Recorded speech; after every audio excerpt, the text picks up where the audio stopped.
Assalamu alaikum dear students, welcome to English Keys channel. I am Muhammad Naeem and today we are going to study a poem Good Timber of English grade 11 KPK and Federal Board. तो आज हम इस poem को पढ़ेंगे। आपने इस video को and तक देखना है। इसके अंदर हम पोइम की रीडिंग भी करेंगे, पोइम की पैराफ्रेजिंग भी करेंगे, पोइम के हम क्वेश्चन आंसर्स भी करेंगे और जो बुक के अंदर इसका ग्रामर का पोर्शन दिया हुआ है वो भी हम आज की इस क्लास के अंदर करेंगे। अगर आपने चैनल को सब्सक्राइब नहीं किया तो चैनल को सब्सक्राइब कर लें और अगर आपने पुरानी वीडियोस नहीं देखी तो चैप्टर नंबर 1 और चैप्टर नंबर 2 की वीडियोस भी आपको, उनके लिंक्स आपको डिस्क्रिप्शन से मिल जाएंगे, उनको भी आप देख लें।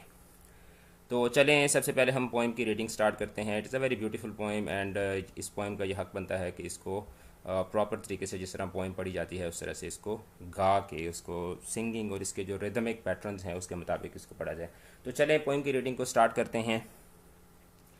The tree that never had to fight for sun and sky and air and light, but stood out in the open plain and always got its share of rain.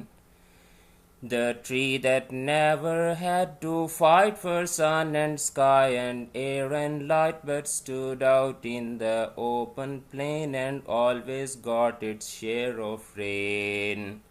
Never became a forest king, but lived and died a scrubby thing, the man who never had to toil to gain and form his patch of soil, who never had to win his share of sun and sky and light and air, never became a manly man, but lived and died as he began. Good timber doesn't grow with these, the stronger wind, the stronger trees. The further sky, the greater land, the more the storm, the more the strength. By sun and cold, by rain and snow, in trees and men good timbers grow. Where thickest lies the forest growth, we find the patriarchs of both, and they hold counsel with the stars, whose broken branches show the scars of many winds and much of strife. This is the common law of life. You see how beautiful this poem is. Now let's read it line by line and paraphrase it. So the poet says that the trees that never had to fight for sun and sky and air and light, but stood out in the open plain and always got its share of rain, like a tree who never had to fight and who never had to fight to capture and snatch his share of sun like light and air and light, but stood out in the open plain, like एक ऐसा दरख्त जो बिल्कुल जो है ना वो वादी के अंदर जो बड़ा हुआ और वादी के अंदर ही वो क्या कहते हैं उसकी परवरिश हुई। Never became a forest king, इस तरह का जो दरख्त होता है वो कभी भी जंगल का बादशाह नहीं बनता, वो कभी भी फॉरेस्ट किंग नहीं बनता, बल्कि क्या होता है, but lived and died a scrubby thing, कि ऐसा जो दरख्त होता है, ऐसा जो दरख्त होता है वो क्या होता है, but lived and died a scrubby thing, एक टुंड मुंड सा, एक बिल्कुल छोटा सा दरख्त जो है उसकी सूरत में वो मर जाता है और उसकी कोई वैल्यू नहीं होती, वो कभी भी एक तनावर दरख्त नहीं बन सकता। अब आगे अगले स्टैंजा के अंदर पोइट क्या कहता है, the man who never had to toil, एक ऐसा आदमी जिसको कभी भी खुदाई नहीं करनी पड़ती, जिसको कभी भी अपने खेत के अंदर मेहनत नहीं करनी पड़ती to gain and form his patch of soil, अपनी जो मट्टी है, अपनी जो ज़मीन है उसके अंदर सब्ज़ा उगाने के लिए, उसके अंदर खेत उगाने के लिए, जिसको कभी मेहनत ही नहीं करनी पड़ी। Who never had to win his share of sun and sky and light and air, जिसको कभी भी अपनी फसल के लिए जो है वो जो जितने भी लवाजमात होते हैं, जैसे फसल को हवा चाहिए होती है, पानी चाहिए होता है, ठीक है, उसको रोशनी चाहिए होती है, तो उस सब के लिए कभी भी उसको जतन नहीं करना पड़े, कभी मेहनत नहीं करनी पड़ी। तो ऐसा जो शख्स होता है, never became a manly man but lived and died as he began, कि ऐसा शख्स जिसने अपनी ज़िंदगी में कभी मेहनत नहीं की, जिसने अपनी ज़िंदगी में कभी तगोदो नहीं की, जिद्दोजहद नहीं की, वो क्या होता है, वो कभी भी एक मैनली मैन नहीं बनता, एक वो जिसको हम कहते हैं ना, उसके अंदर आदमियत जो है वो उजागर नहीं होती, but lived and died as he began, बल्कि जैसे ही वो तो ऐसे ही है कि जैसे वो पैदा होते ही वो आदमी मर गया हो। आगे वो थर्ड स्टैंजा के अंदर एक नया जो है वो सिनेरियो क्रिएट करता है और कहता है कि गुड टिम्बर, टिम्बर बेसिकली कहते हैं लकड़ी को, लकड़ी के अंदर जो वो लकड़ी जो काबिल इस्तेमाल लकड़ी होती है उसको हम टिम्बर कहते हैं। एक तो उसकी शाखें होती हैं और उसके पत्ते होते हैं, उसको हम टिम्बर नहीं कहते। जिसके अंदर काबिल इस्तेमाल लकड़ी होती है, जिससे फर्नीचर बनाया जाता है, जिसको बाकी दीगर इस्तेमाल के लिए जो लकड़ी इस्तेमाल की जाती है, जो कारआमद लकड़ी होती है, उसको हम टिम्बर कहते हैं। तो पोइट कहते हैं good timber does not grow with ease, the stronger wind the stronger trees, कि जो अच्छी लकड़ी होती है वो आसानी से जो है ना वो बड़ी नहीं होती, उसकी नशोनुमा इतनी आसान नहीं होती। The stronger wind the stronger trees, कि जिस दरख्त को जितने हवा के सख्त थपेड़े लगेंगे, जितनी सख्त हवाएं उसके ऊपर चलेंगी, द स्ट्रॉन्गर ट्रीज, वो दरख्त उतना ही ज्यादा क्या होगा, मजबूत होगा। The further sky the greater length, जितना उस दरख्त के ऊपर जितना आसमान जो है वो ऊंचा होगा, उसकी लेंथ भी क्या होगी, उतनी ही ऊंची होती जाएगी। The more the strong the more the strength, उस दरख्त को जितने ज्यादा तूफानों का सामना करना पड़ेगा उतनी ही उसकी क्या होगी, स्ट्रेंथ बनेगी। ठीक है, वो कहते हैं ना, नामी बगैर मेहनत के कोई नहीं हुआ। ठीक है, कि जो मेहनत है उसके बगैर तो किसी का भी नाम नहीं, किसी शख्स का नाम नहीं बनता। By sun and cold by rain and snow, ऐसे दरख्त जिनके ऊपर सूरज की गर्मी भी पड़ती रही हो, जिन्होंने सर्दी की सख्तियां भी सही हों। बाय रेन एंड स्नो, जिसके ऊपर बारिशें भी होती रही हों और जिसने बर्फबारियां भी देखी हुई हों। In trees and man good timbers grow, अब यहाँ पे वो ऐसे गुड टिम्बर को, गुड टिम्बर की जो मेटाफोर है, उस मेटाफोर को वो एक्सटेंडेड मेटाफोर के तौर पर, यानी कि एक ऐसे मेटाफोर के तौर पर जिसमें दो सिमिलर चीज़ों को कंपैरिजन किया गया हो। तो यहाँ पे वो गुड टिम्बर के साथ इंसानों और दरख्तों को, दोनों को जो है वो मुशाबियत दे रहा है कि जो इंसान होते हैं और जो दरख्त होते हैं, मिसाल तो उसने दरख्तों की दी है, लेकिन साथ में आखिरी लाइन के अंदर उसने इंसानों को भी इसके अंदर ऐड कर लिया है कि in trees and man good timbers grow, कि इंसानों के अंदर और जो है वो दरख्तों के अंदर जो अच्छी लकड़ी होती है, जो उनके अंदर जौहर होता है, वो क्या होता है, वो नशोनुमा पाता है। और क्या होता है, where thickest lies the forest growth, कि जहाँ पे जो जो जंगल होता है, जंगल का जो सबसे घना हिस्सा होता है, वी उस वहाँ पे क्या होता है, we find the patriarchs of both, कि ऐसी जगह पर हम जो है, पैट्रियार्क बोलते हैं सरपरस्त को, बड़े को, यानी कि जो किसी भी इलाके का, किसी भी कबीले का, किसी भी नस्ल का जो एक वडेरा होता है, उसको उस नस्ल का पैट्रियार्क बोलते हैं। यानी कि जो जद्द अमजद होता है, जद्द आला होता है, जो सबसे बड़ा जो बाप होता है किसी भी कबीले का, किसी भी जो है वो नस्ल का, उसको उस नस्ल का पैट्रियार्क बोलते हैं।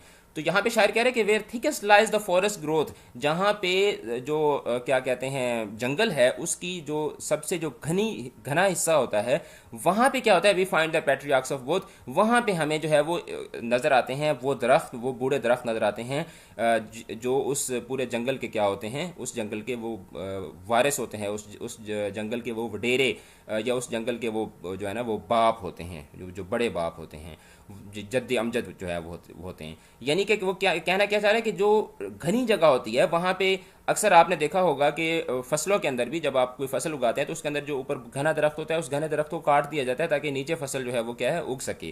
क्योंकि वो जो नीचे हम जो फसल उगाते हैं, कपास उगाते हैं या हम गंदम उगाते हैं, वो नन्हे मुन्ने बेचारे पौधे होते हैं, उनके अंदर इतनी उनके अंदर कुव्वत नहीं होती कि वो उस बड़े दरख्त के साथ कंपटीशन करके तो वो वहाँ पे अपनी जगह बना सकें। तो यहाँ पे राइटर बड़ा बड़ा टेक्निकली और बड़ा ब्यूटीफुली इस सिनेरियो को बयान करता है कि जहाँ पे जंगल के अंदर जो घना, सबसे घना जंगल हो ना, वहाँ पे आप जाके देखें, घने जंगल में आपको जो बड़े बड़े दरख्त नजर आएंगे ना, तो आपको पता चलेगा कि ये कंपटीशन से जीत कर आए हैं। ये मतलब यहाँ पे हो सकता है कि इनको सही तरीके से एक वक्त में यहाँ पे इनको जो है वो रोशनी भी ना लगती हो, एक वक्त में इनको हो सकता है कि पानी भी उस तरह से ना मिल सकता हो, क्योंकि घना जंगल है ना, कंपटीशन वहाँ पे ज़्यादा है।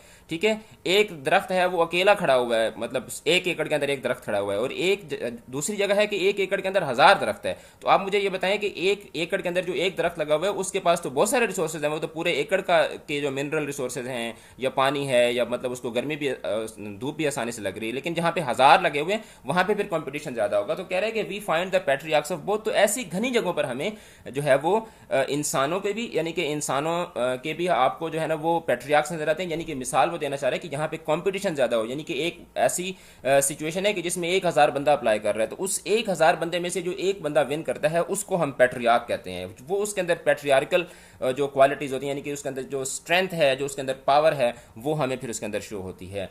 And they hold council with the stars whose broken branches show the scar, कि सितारों के साथ बातें करने का दावा वही कर सकते हैं whose broken branches show the scar, के जिनके मतलब दरख्तों की मिसाल दे रहा है, और यही हम इंसानों के ऊपर भी अप्लाई कर सकते हैं कि जिस दरख्त की टहनियाँ जो हैं वो नज़र आ रहे हो कि इस दरख्त ने बहुत सितम खाए हैं, इस दरख्त ने बहुत मुसीबतें झेली हुई हैं, तो फिर ऐसा दरख्त जो है वो इतनी बुलंदी पर पहुंचता है कि वो फिर सितारों से बातें करता है। तो इसी तरह से इंसानों के अंदर है कि इंसानों के अंदर भी वो इंसान, सितारों से बातें करने का मतलब है कि मतलब बड़ी बड़ी बातें करना, कि सितारों के साथ काउंसिल होल्ड करना, सितारों के साथ जाके बातचीत करना, तो ऐसा जो मनसब है उसके ऊपर वही शख्स ही फायज होता है जिसने अपनी ज़िंदगी के अंदर जख्म खाए हुए हों, जिसने चोटें खाई हुई हों, जिसने अपनी ज़िंदगी के अंदर मुसीबतें बर्दाश्त की हुई हों, of many events and much of strife, ठीक है, कि उसने बहुत ज़्यादा हवाएं और बहुत ज़्यादा जो मुसीबतें हैं, मुशक्क़तें हैं, वो झेली हुई हों। और आखिर में जो लास्ट लाइन है उसके अंदर कहता है कि this is the common law of life, ये तो ज़िंदगी का उसूल है, ये तो ज़िंदगी का एक फार्मूला है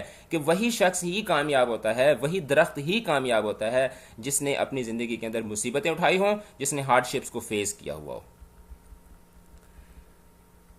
So let's read about the poet Douglas Malloch. He was born on 5th of May 1877 and he died on 2nd of July 1938, and he was an American poet, short story writer and associate editor of American Lumberman, a trade paper in Chicago. He was known as Lumberman's poet both locally and nationally, and he is noted for writing Round River Drive and Be the Best of Whatever You Are, in addition of many other creations. इसकी poem है Be the Best of Whatever You Are. It is a very wonderful poem.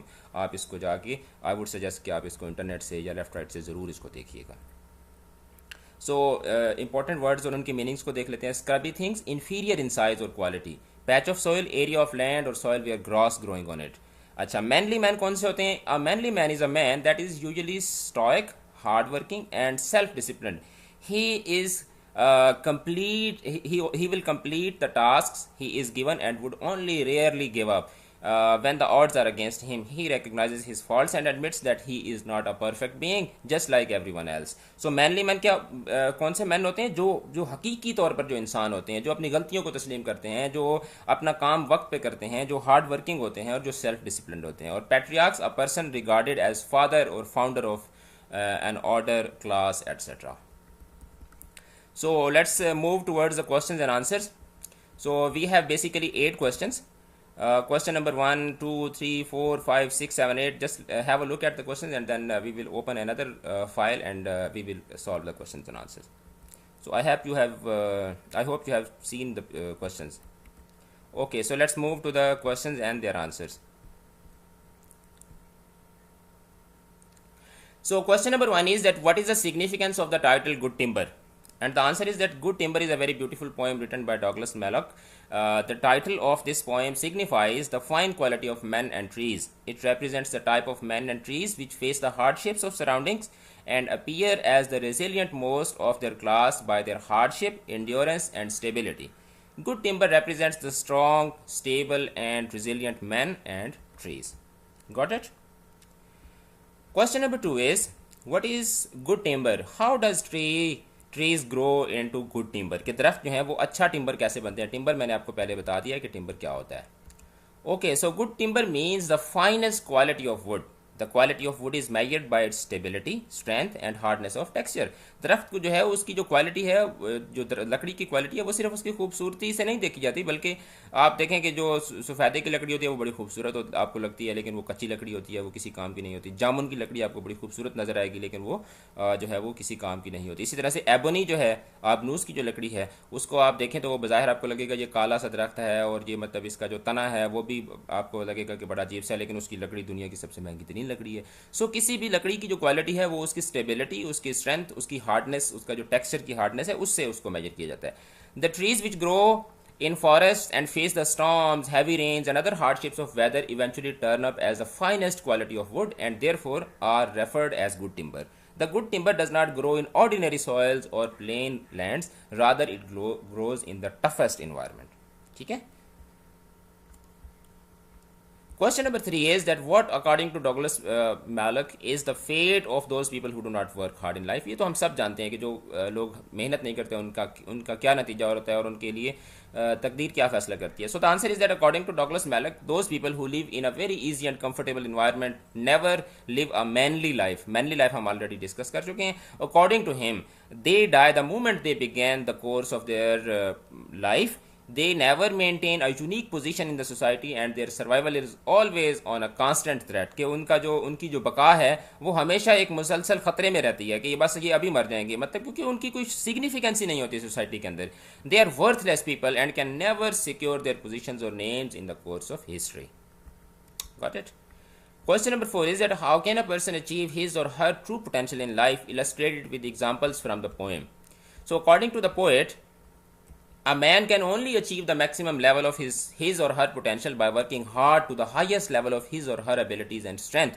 As he says in the poem, that ये poem में से एक stanza लिया गया है. Good timber does not grow with ease. The stronger wind, the stronger trees. The further sky, the further length. The more the storm, the more the strength. ठीक है. It means that as far as a man continues to survive through the tough situation, his honor, integrity and pride is secured and he can achieve the maximum level of his potential.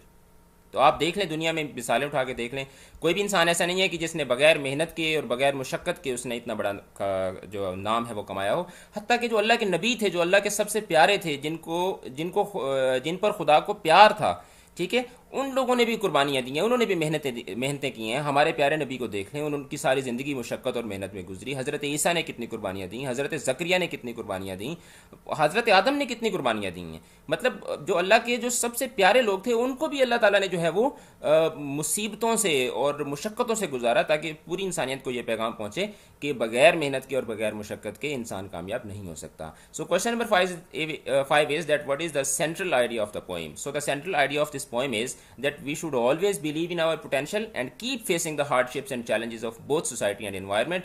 We should not content ourselves. Content का मतलब होता है अपने आप को बस राजी कर लेना. We should not content ourselves with what we got without effort and struggle. बाप की तरफ से जायदाद मिल गई या बस ऐसे कहीं से तुक्का लग गया तो हम कहें कि बस तुक्का लग गया तो अब जो है ना मुझे मजीद मेहनत की ज़रूरत नहीं है. Otherwise we will vanish without securing a memorable history. तो वरना फिर क्या होगा कि हम दुनिया में कोई भी नाम किए बगैर हम इस दुनिया से चले जाएंगे. Question number 6 is that what is the rhyme scheme of the poem. Rhyme scheme बच्चे ये होती है कि जो आप पोइम देखते हैं और पोइम के आखिर में जो वर्ड्स होते हैं, जिस तरह पोइम हमारी स्टार्ट हुई है तो fight, light, plain, rain, king, thing, उसके बाद second stanza toil, soil, share, air, man began, फिर थर्ड स्टैंजा स्टार्ट हुआ तो ease, trees, length, strength, snow, grow, last stanza है तो growth, both, star, scars, strife, life. तो इसके अंदर आप देखें ना, एक आपको एक राइम नज़र आ रही है, एक आपको इसके अंदर ना वो जो एक जिस तरह सॉन्ग के अंदर जो है वो एक आपको रिदम और एक राइम नज़र आती है. तो ये जो है ना इसकी जो राइम स्कीम होती है उसको हम कैसे फाइंड आउट करते हैं. अगर फर्स्ट 2 लाइंस आपस में मिलती जुलती हैं तो उसको हम ए कह देते हैं. अगर अगली जो 2 लाइंस हैं वो आपस में अगर उनके लास्ट वर्ड्स जो हैं या लास्ट साउंड्स मिलती जुलती हैं तो उसको हम बी कह देते हैं. तो इस तरीके से the rhyme scheme is established by placing words of matching sound at the end of each line of stanza और कॉपलेट शेर को कहते हैं. This poem consists of 4 stanzas, each stanza having 6 lines. So the rhyme scheme of this poem is AABBCC in each stanza. Sometimes ये भी होता है कि हर स्टैंजा की अपनी राइम स्कीम होती है और समटाइम्स ये होता है कि 4 स्टैंजाज होंगे या 3 स्टैंजाज होंगे तो वो सारे के सारे एक ही राइम स्कीम पे लिखे हुए होते हैं. तो ये वो पोइम है जिसके 4 स्टैंजाज हैं, हर स्टैंजा के अंदर 6 लाइन्स हैं और चारों स्टैंजा का एक ही राइम स्कीम है. Got it? Question number 7 is an extended metaphor is a poetic device in which two unlike things are compared in a series of lines of a poem. यानी 2 मुख्तलिफ चीज़ें होती हैं. जिस तरह यहाँ पे इंसान को और जो अच्छी लकड़ी होती है, मतलब इंसान में भी मतलब अच्छे इंसान को अच्छे टिम्बर के साथ और जो बिल्कुल निकम्मा इंसान है उसको एक ऑर्डिनरी या स्क्रबी जो है ना वो ट्रीज़ के साथ उसको एग्जाम्पलीफाई किया गया, उसको कंपेयर किया गया. So give the examples of extended metaphor from the poem good timber. तो इस गुड टिम्बर पोएम के अंदर आपने एक्सटेंडेड मेटाफोर की एग्जांपल्स ढूंढनी है. So the examples of extended metaphor in this poem are, ये इसकी एग्जांपल्स हैं जो आपको ब्लू में नजर आ रही हैं. जैसे the trees that never had to fight. अब यहाँ पे वो ट्रीज की बात कर रहा है. फिर इन्हीं ट्रीज को वो कौन से इंसानों के साथ वो रिजेंबल कर रहा है? The man who never had to toil. तो ये दोनों जो यानी कि वो दरख्त और ये इंसान, ये दोनों क्या हैं आपस में, इन दोनों को कंपेयर किया गया है एक्सटेंडेड मेटाफोर के जरिए. दूसरी एग्जांपल क्या है? But lived and died a scrubby thing. But lived and died as he began. ये दोनों जो हैं ये फर्स्ट स्टैंजा की जो है वो लाइंस हैं, ठीक है। फर्स्ट स्टैंजा की फर्स्ट लाइन है और ये सेकंड स्टैंजा की फर्स्ट लाइन है। ये फर्स्ट स्टैंजा की लास्ट लाइन है और ये सेकंड स्टैंजा की लास्ट लाइन है, जिसके अंदर मतलब निकम्मे इंसान को और निकम्मे दरख्त को आपस में एक्सटेंडेड मेटाफोर के जरिए क्या किया गया है, कंपेयर किया गया है। थर्ड एग्जांपल क्या है, the word good timber is used as extended metaphor for both man and trees symbolically. It represents both man and trees of good qualities as and the poet describes them as in trees and man good timber grows। तो ये जो line है in trees and man good timber grows, इस line के जरिए poet जो है उसने अच्छे इंसानों और अच्छे दरख्तों को दोनों को एक्सटेंडेड मेटाफोर के तौर पर एक ही लाइन के अंदर जो है वो कंपेयर किया है। Got it? Question number 8 and last question is that what is alliteration?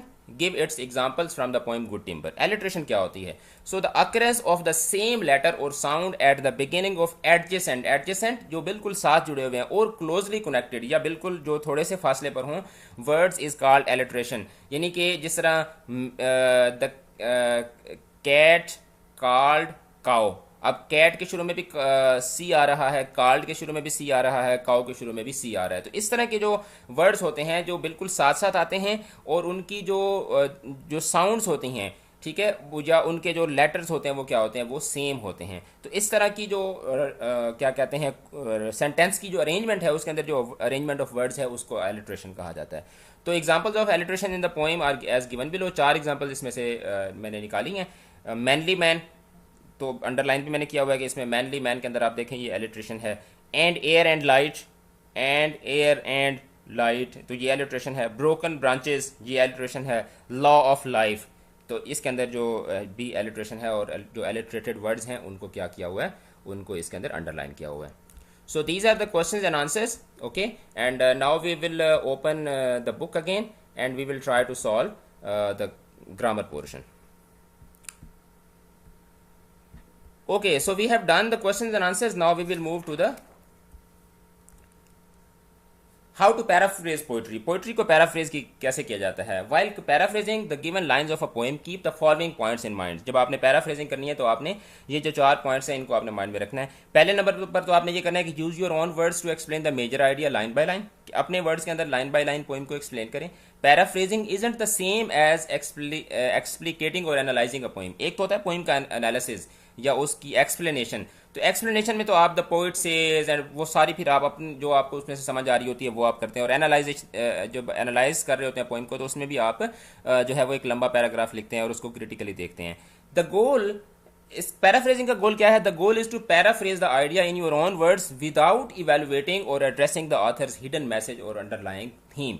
अब पैराफ्रेजिंग में बड़ा इसका सिंपल डेफिनेशन बच्चों को बताता होता हूँ कि एक होता है फ्रेज होती है। फ्रेज एक किसी भी सेंटेंस के छोटे टुकड़े को कहते हैं, ठीक है। और पैरा जो होता है या पैराग्राफ जो होता है वो कंप्लीट लाइंस को बोलते हैं। तो मैं अक्सर अपने बच्चों को ये बताता होता हूँ कि जो पोइम होती है ना वो बेसिकली ज़्यादातर वो फ्रेज की फॉर्म में लिखी जाती है, यानी कि वो छोटे पूरे फिक्रे नहीं होते, वो छोटी छोटी लाइंस होती हैं। देखें अगर आप इसमें यहाँ पे भी अगर आप इसको जाके पोइम को देखते हैं तो देखें छोटी छोटी लाइंस हैं। ये जैसे एक लाइन है छोटी सी, ये छोटी सी लाइन है। तो आपने पैराफ्रेजिंग के अंदर करना क्या होता है, आपने आपके सामने जो एक फ्रेजेस दी हुई होती हैं उनको आपने सिंपल पैराग्राफ के अंदर कन्वर्ट कर देना होता है और आपने कुछ भी नहीं करना होता। A paraphrase line of poetry is a literal translation in regular prose without rhyme or metre. यानी कि जो ऊपर जो मैंने आपको जिस तरह से बताया है कि जो पोएट्री है वो फ्रेज फॉर्म में लिखी जाती है, उसके अंदर एक मीटर और उसके अंदर राइम स्कीम और वो सारी चीज़ें पोएट उनका ख्याल रखता है। आपने क्या करना होता है, आपने उनको सिर्फ सिंपल सेंटेंसेस के अंदर उसको मोल्ड कर देना होता है, बाकी आपने इसके अंदर कुछ भी नहीं करना होता। Now keeping in view the above guidelines of paraphrasing, right a paraphrase of the following line. अगर आपने इसको जो है वो पैराफ्रेज करना है तो आप सिंपल ये कहेंगे कि we find the patriarchs of man and trees at a place where the growth of forest is thickest. ठीक है, we find the patriarchs of both trees and man at a place where the forest growth is thickest. तो simple आपने ये करना है, ये first 2 lines की आपने पैराफ्रेजिंग कर दी। And they hold council with the stars whose broken branches show the scar. So आपने इसकी पैराफ्रेजिंग करनी है तो आप ये करेंगे कि those man and trees whose branches are broken and show the scars only they can hold council with the stars. Simple, ये पैराफ्रेजिंग हो गई। Of many events and much of strife this is the common law of life that there are many principles and laws of life, and there are many principles of hardships, okay, and this principle is one of the common law of life. ठीक है, so this is how you have to paraphrase. Now you have to read the poem Good Timber carefully and write a paragraph in retrospection about the feeling that the poem evoked you. यानी कि आपको इस poem को पढ़कर जो आपको feeling आई है उसके ऊपर आपने एक पैराग्राफ लिखना है. तो this you can do by your self, and this is a very easy poem. Okay, so now we move to the vocabulary and grammar portion. Consult dictionary for the following words related to politics and then fill in the blanks with them. ये आपको words दिए हुए हैं, इनके साथ आपने जो है वो fill in the blanks fill करनी है. आपने देखना है कि कौन सा word कहाँ पे आएगा.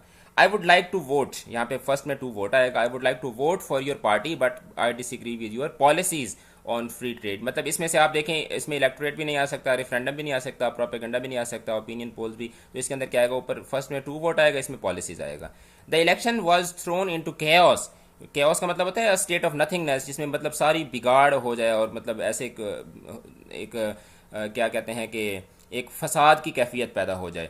The election was thrown into chaos when 2 of the polling stations were destroyed in fire and several ballot boxes went missing at the close of voting. ठीक है. Number 3 is the opposition party won a large majority in the new electorate. Electorate मतलब election. In the new electorate and the government accepted defeat. Number 4 is that the government lost the election because it had lost the trust of the parliament after more than a decade in power.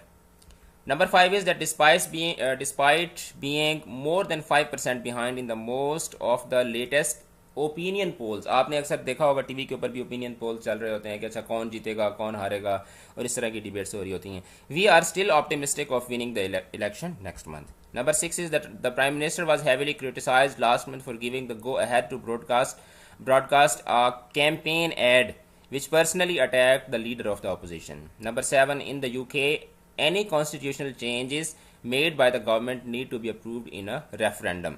Referendum होता है जिसमें आप पूरी आवाम से आप ये भी एक तरह की का वोटिंग सिस्टम ही है. अगर आपने हिस्ट्री में देखा हो तो परवेज़ मुशर्रफ ने जिस तरह से रेफरेंडम करवाया था कि आप एक सेलेक्टेड नंबर ऑफ पीपल जो हैं उनको आप बुला लेते हैं और उनसे आप वोटिंग करवा के उसके बाद आप फैसला कर लेते हैं. Propaganda is usually used most frequently during the times of war as enemies use radio, TV and newsprints to attack each other's actions and ideology. तो पुराने ज़माने में जो फर्स्ट वर्ल्ड वार में और सेकंड वर्ल्ड वार, अभी भी वैसे प्रोपेगेंडा होता है. तो ये होता था कि जहाज़ों के ज़रिए पेपर्स जो है ना वो छाप के कि जी हम यहाँ हमारी फ़तह हो गई, फ़लाँ मोर्चे पे हमने फ़तह हासिल कर ली है. तो इस तरह के कि जो अब आप चीज़ों को आप फैला रहे होते हैं आवाम के अंदर, तो इस तरह की जो पब्लिकेशन है या इस तरह की जो आप रूमर्स की फॉर्म में या न्यूज़ की फॉर्म में जब आप आवाम तक कोई चीज़ फैला रहे होते हैं तो उसको प्रोपेगेंडा कहते हैं. Next, grammar activity number 8 is that make possessive determiners or the possessive pronouns from the word in parenthesis and then fill in the blanks. The bus stop is near our house. We say आप जो है वो क्या बनाएंगे, आप possessive pronoun बनाएंगे our. ठीक है. अच्छा, how is your new school. ठीक है, how is your new school. तो यहाँ पे यूअर जो है ये क्या है, ये इसका पोजेसिव प्रोनाउन है. ठीक है. This is my bag and that is, he से आप क्या बनाएंगे, हिज बना देंगे. Sophia's hair is longer than, I से माइन बना देंगे. इट इज़, आई है तो it is my turn now. It is I turn नहीं आएगा, it is my turn now आएगा. The bike on the right is yours. Which desk is our. Here are her tickets, क्योंकि she है ना सामने. The children brushed dashed teeth, they है तो there आ जाएगा. Our school is much nicer than, they है तो there आ जाएगा. Activity number B is that fill in the blanks using the personal pronoun in brackets in its subject or object form or as a possessive determiner or a possessive pronoun. तो very easy exercise है. We can phone our grandma and ask, she है तो her आ जाएगा. Are they your friends, they का they ही आएगा. She है तो she is working on her presentation. Excuse me, can I ask a question. I है तो यहाँ पे एक्सक्यूज मी आएगा. अच्छा, दे है तो they can ride their skateboards. अच्छा, number 6, he is his friend. Okay. This is not my jacket, mine was blue. My was blue नहीं आएगा, माइन वाज ब्लू. ठीक है, पोजेसिव प्रोनाउन बनाना है आपने. ओके.